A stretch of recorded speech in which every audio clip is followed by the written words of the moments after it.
Well, don't forget, it's the webinar too, and you folks are on as participants in the webinar. You're part of the show, basically, is what I'm down to.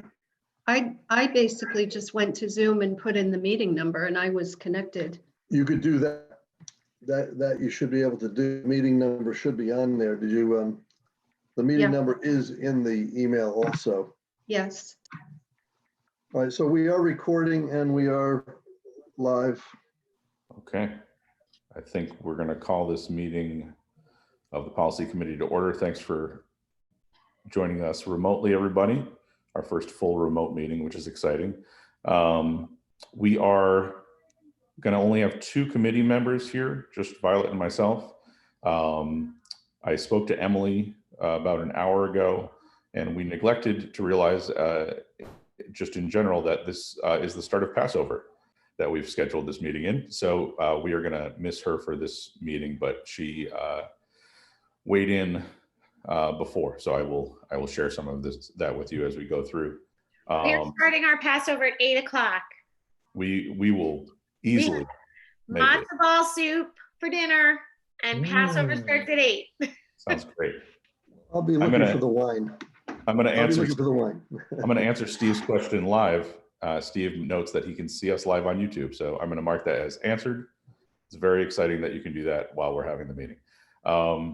So we only have one topic on our agenda tonight, which is the calendar, and I think that there are 2 separate topics to consider.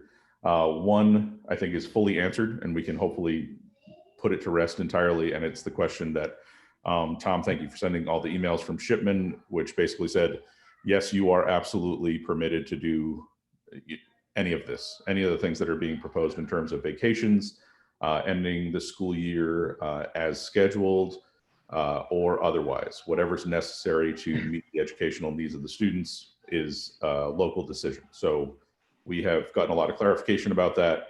That's been helpful. Some of the questions that I had were answered. I think that's settled.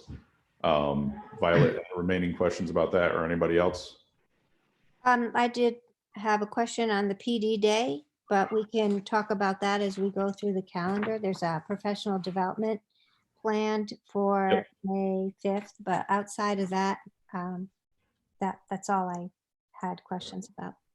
Yeah, we'll talk about the calendar specifics. I think that's the second part. The second part is, what should we do? You know, what can we do is answered. So all that remains is, what do we actually want to do? I will tell you my starting point for that. I don't know. I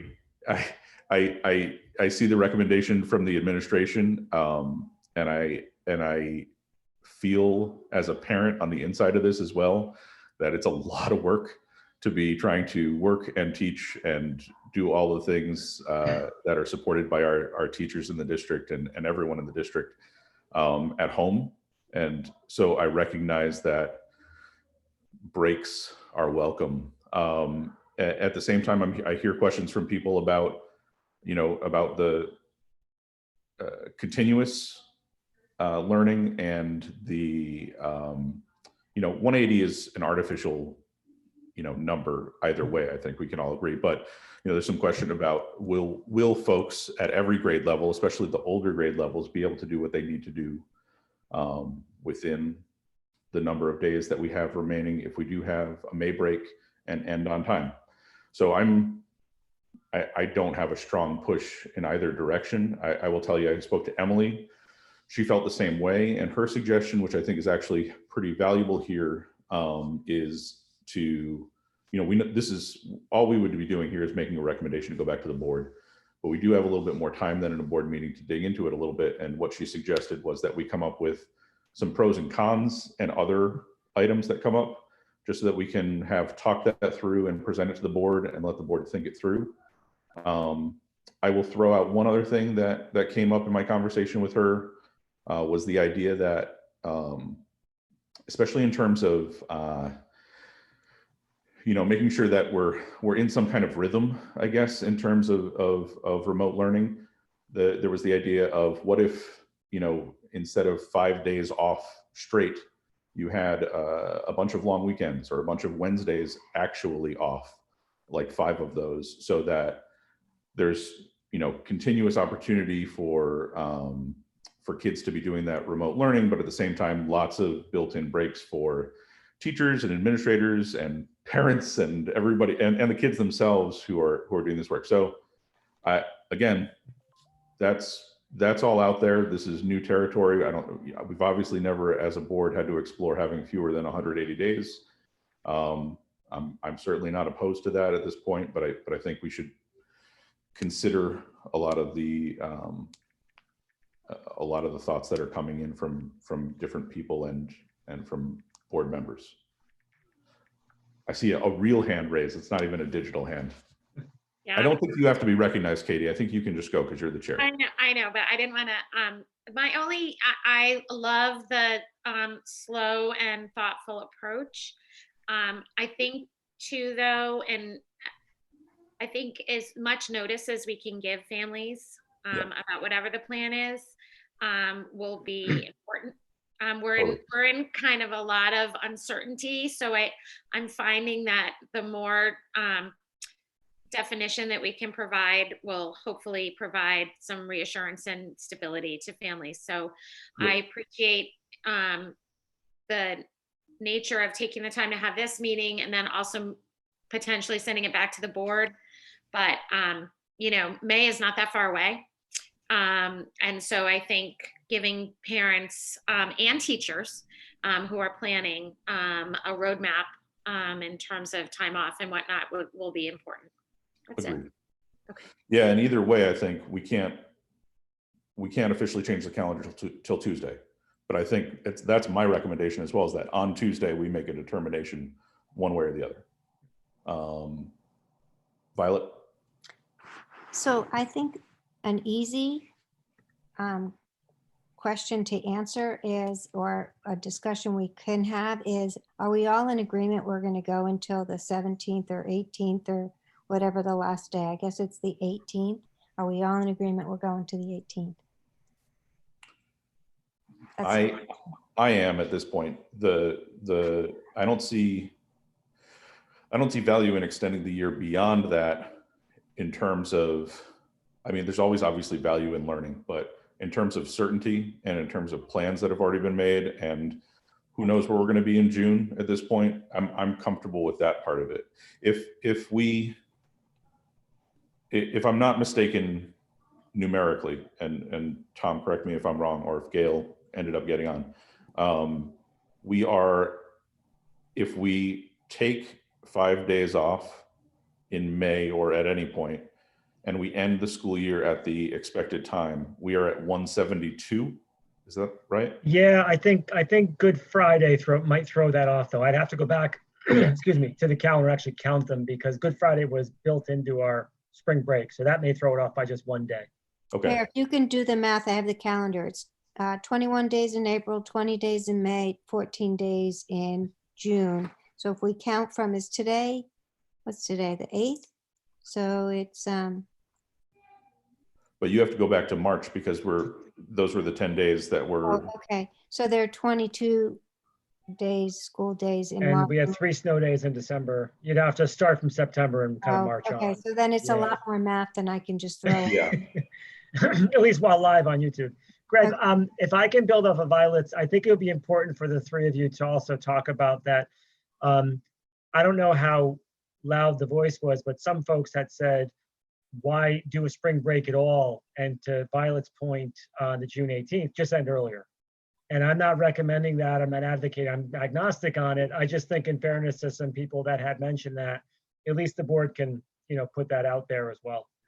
I did put some thought to that as well, Tom. Mhm. My thought was that if we open up and are able to leave our homes, it Mhm. would give more of an opportunity for kids to visit with their friends and the seniors to go say goodbye to all their teachers and their, I would side on that end of things as well, in terms of if there's a chance that we're going to be back in June, as slim as that may be. Yeah. Why not leave So that as is? I Yep. am, and I'm comfortable to say, let's just keep that part of the calendar. I don't really have a lot to say about the others, and I'll explain why, but I wouldn't touch the June just in case.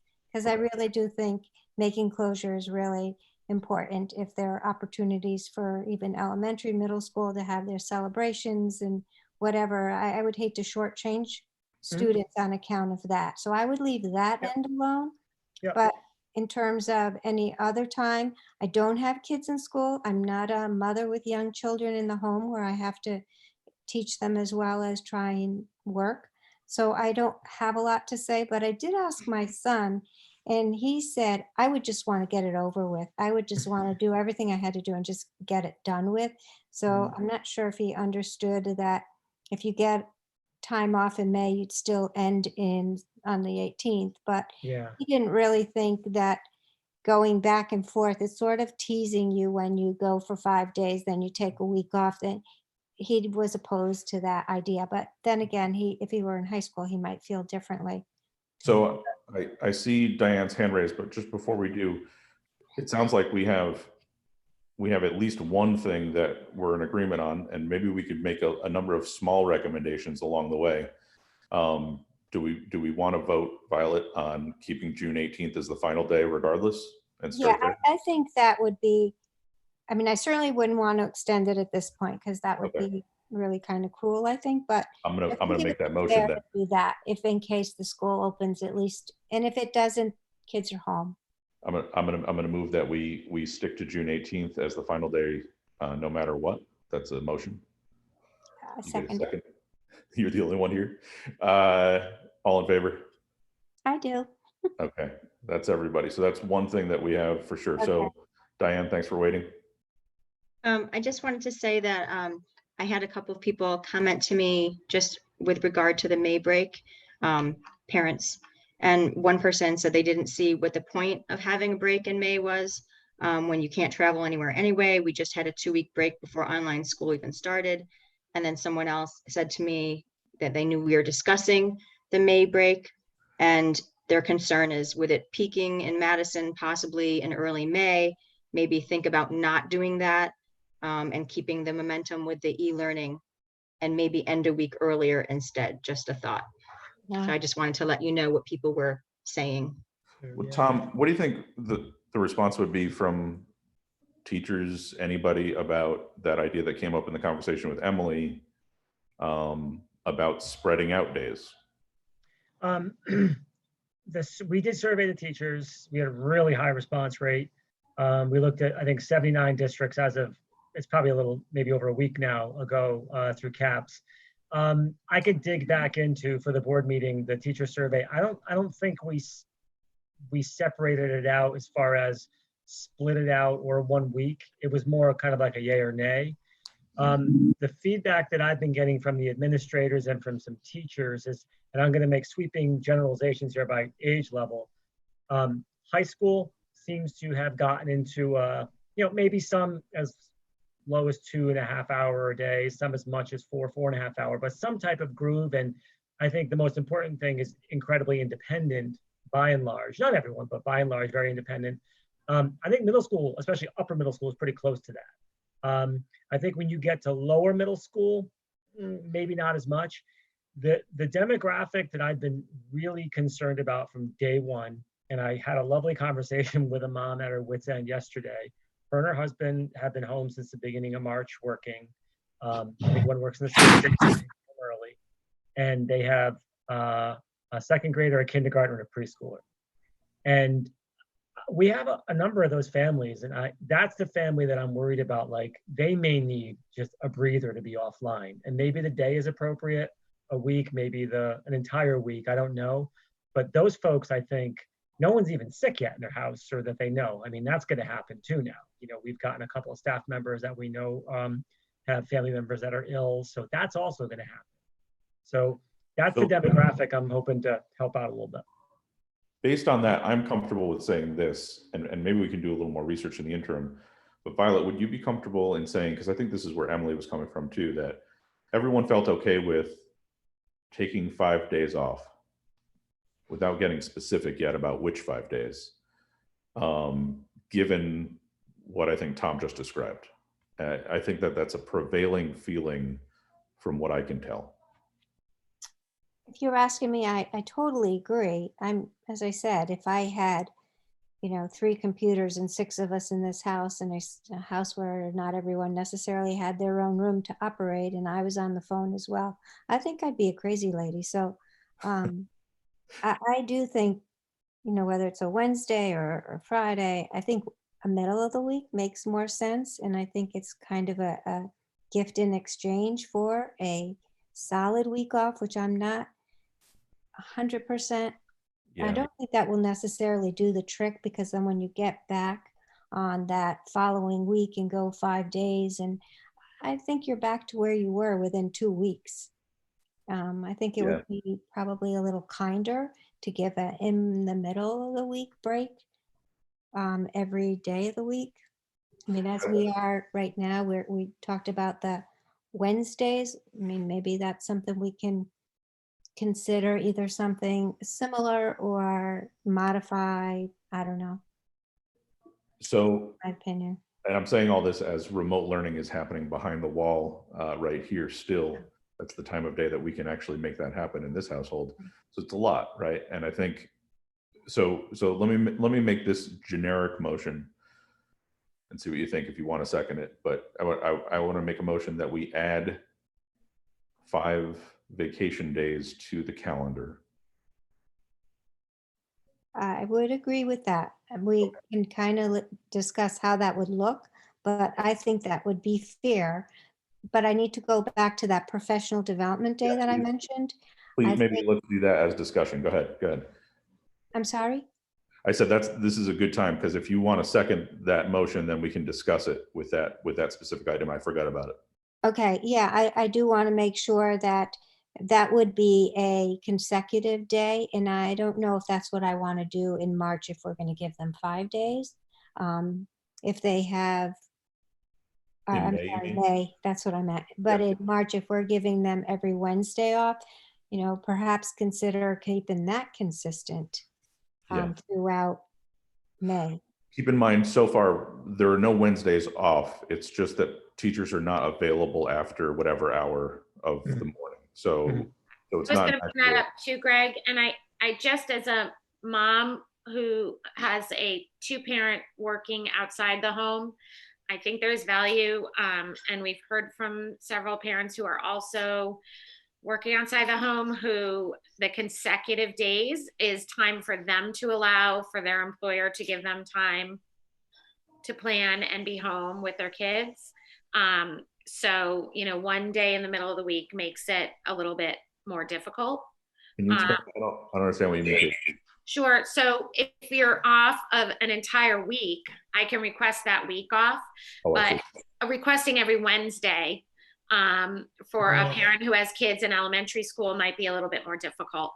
And again, I don't think there are a heck of a lot of parents that are working outside of the home right now. At least I hope not, given where we are, but I don't know in May if that will be the case. Sure.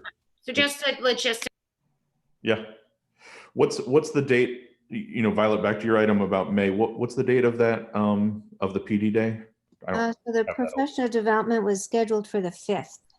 of May. That's Yeah. a half, I think that's an early release day. It's an early release. Yeah, I'm sorry, stat. Yep, it's a half day. Yes, sorry. Yeah, Are you so still we're doing using- those on That's a Wednesdays in Tuesday. April. That's a Tuesday. Okay. And what was the other one in April? What did you say? We Friday? were on Wednesdays, at the last board meeting, we approved the 11 to 2, where the Right. students are continuing to work with the teachers, what Greg was referencing, but they're unavailable from 11 to 2, and that goes through April. And we stopped there because we proposed the 4th to the 8th week off, which would have included that day you're speaking to, Violet. Okay. If we were open on the 5th, would you still do PD? I wouldn't suggest that. No, I would just stick with the Wednesdays. I think that makes it easy for teachers and for parents to plan. Okay. Yeah, I have to predictability. agree. I think Wednesdays, having a middle of the week break is more, I liked the momentum, and I'm afraid that when you lose momentum, even if it's 2 days, it's similar to a weekend. So you do have extended time. You're on for 2 days, you're home with your family for 2 days, you're on for 2 days, and you get a break. I really am concerned about consistency, momentum, and going back to what Tom said, especially for the young kids. I mean, I don't like to see regression, and I'm afraid if you go a week and it's not even embedded learning, I'm not convinced e-learning is going to do the trick for a lot of our young kids. But I'm not sure I'd want to go a whole week off. I think that's a little more than what I think this calendar should consider. Could we do two things? Could we, so that motion that we have, the generic motion so far, Violet, can we close that out where we're recommending to the board that we add 5 vacation days to the calendar? We haven't specified when, it just is adding 5 days of vacation. I agree, that's fine. Okay, I'm in favor of that too. So those are the two, I think those are the two main recommendations we should make to the board. And what I'd like to suggest is, because my gut feeling is the same, and I'll sorry, Emily, if you watch this later, but I'll quote you a little bit because I feel the same way, that everybody right now this week is living for Friday and just trying to get to a day off. And I do think that there might be some value, even if it's not one day a week spaced out, even if it was like, maybe we do a Thursday, Friday off one week and a Wednesday, Thursday, Friday off another week, where you do have at least every week there's some learning happening, but you still get a substantial break. I don't know. Again, I don't have any solution here, but Tom, I think one thing might be helpful. Could you poll again between now and Tuesday and ask teachers and administrators, you know, it seems like there's sort of 3 possibilities. 5 days off as proposed in a row, maybe like 2 chunks of days or something like that, or once a week for 5 weeks. So if you do 5 days off consecutively, Greg, you then go 1, 2, 3, 4, 5, 6 weeks nonstop. After that, you mean, right? Yes. Without a break. There's only Memorial Day Monday. That is pretty. So the rationale just on that one was we took March 30th and we took June 18th and we tried to find a midpoint, and that was the May 4th, I believe, week. And then we knew we had a Good Friday holiday and we had a Memorial Day holiday that kind of bookended it. So, Right. I mean, there's no exact science to it. That's how we came up with it. Right, and I think that's fine if we're in the building every day, but I think if you're e-learning every day, that may not be, because then you still have several weeks of a lot of time spent at home trying to learn. The other thing that I wanted to note is I think that we are all in agreement that we understand that all of our students will do the best they can with the time that they have with the families and the, you know, equipment that they have in their home. And if you can't put in, you know, however many hours is expected for you to complete your work, I think we're very forgiving. Oh, yeah. Having this be, you know, a platform that's pretty new to us all. So I think the parents need to recognize that we're not asking them to put in 6-hour days, 4-hour days, or even in some cases, a 2-hour day. You know, if you get an hour here and an hour there, or 20 minutes here, 20 minutes there, I think that needs to be really understood as acceptable. Even as we go through these consecutive weeks in our calendar, you know, if you can't go 3 hours every single day for 5 days and then start up again the next week, you can't do what you can't do. But I agree, Greg, 5 days and how that gets divvied up is fine with me. And also, Tom, that we remove the professional development early dismissal, take that out of the picture. I can report that both of those things back to the board, and Tom, that additional information will help. And I will say, if there are folks watching who want to email the board and weigh in, please feel free. You know, it's helpful to hear from folks at different levels, and we have a little bit of that on the board, but more voices are always helpful when we're trying to make a decision like that. Diane? I just wanted to ask if the teachers needed more time, because I saw that the Zoom is being discontinued and they're switching to another platform, which I'm not familiar with either, but and they're doing that this week. you know, do they need like another half day or something, you know, built into a schedule to get this I up and think that running? Wednesday half day is perfect timing for that purpose. There's a lot of technology perfecting that can occur. Yeah, Diane, again, it's by level where, you know, grades, even as low as grade 4 and 5 have, you know, done some Google work. Kids can intuitively go through Google Classroom, and Google Meets is very similar to the Zoom. I think for folks who are using it, it's not going to be a huge transition. And we already have our tech coaches who've been amazing coming up with tutorials and even one-on-one when needed. Again, I'm concerned about the kindergarten through 2nd and 3rd grade, where they haven't, rightfully so. We shouldn't have 6-year-olds as a rule in Google Classroom. That's just not what good instruction's about. We're doing the best we can. I worry more about that group. And I think that's where the resources are being put for the training. So, I mean, to answer your question, I think they're finding a way around that. I'd be happy to ask the MEA and ask the administrators what they think about that. But Zoom and Google Classroom, I'm sorry, and Google Meet are fairly similar. Art, would you agree with that they're fairly similar? Google think that- Hangout. I think that Zoom is a more robust meeting platform. There's a lot more controls on it. But, you know, the promise for Google Meet is that it fits within our G Suite, the Google Apps for Education, you know, that walled garden concept that we've got.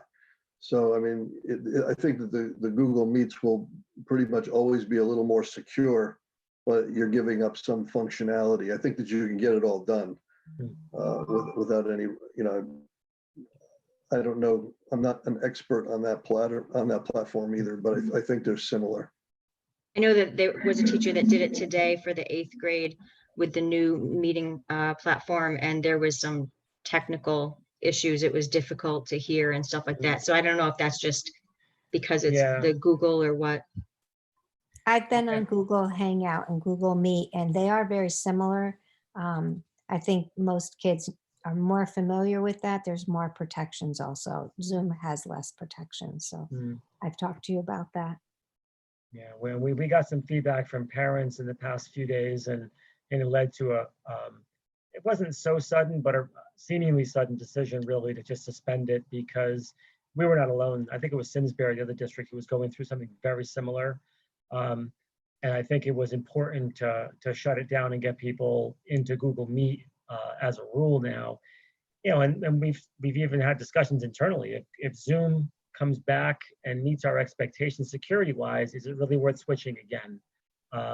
You know, if parents and kids are getting comfortable, and most importantly, those early childhood teachers who are learning Google Classroom, you know, over the past month or so. I think that was a wise choice. So that is everything that's on our agenda, and I don't want to keep folks, especially on Passover.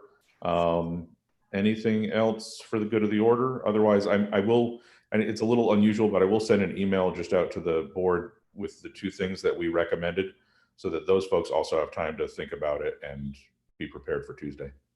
Greg, I just want to be clear. I'll get in touch with the MEA first thing in the morning. The 3 options were a 5-day off. The second option was like a 2-day, 3-day, split them in half. And then the last one was 5 weeks of 1 day off over each of the 5 weeks. And I'll ask them to consider their kids and the impact that they're getting from input from families and so forth. But my only question is the 5-day off, are we sticking with that May 4th week, or do you want information? Stick with that. I'll put that week in black and white, just say that week. Yeah, I think if we were going to do a full week, that seems like the best spaced out week. Violet, Okay. you know that if that's where we land. Either that week or the next week. It doesn't really. Well, wait. Yeah, the earlier the better, because we're going to be going a stretch of And more weeks before that comes up. additionally, it encompasses that professional development day, which clears up that issue. So I think it's the better choice if that's where we end up. All right. Okay. I will get that and hopefully have the results by Friday. Great. Okay. And that we're ending on the 18th. Yes. Okay. No matter what. Okay. Very good. Okay. Thank you, Greg. Thanks, everybody. Thank you. Have a good night. Bye. You too. Good night, all.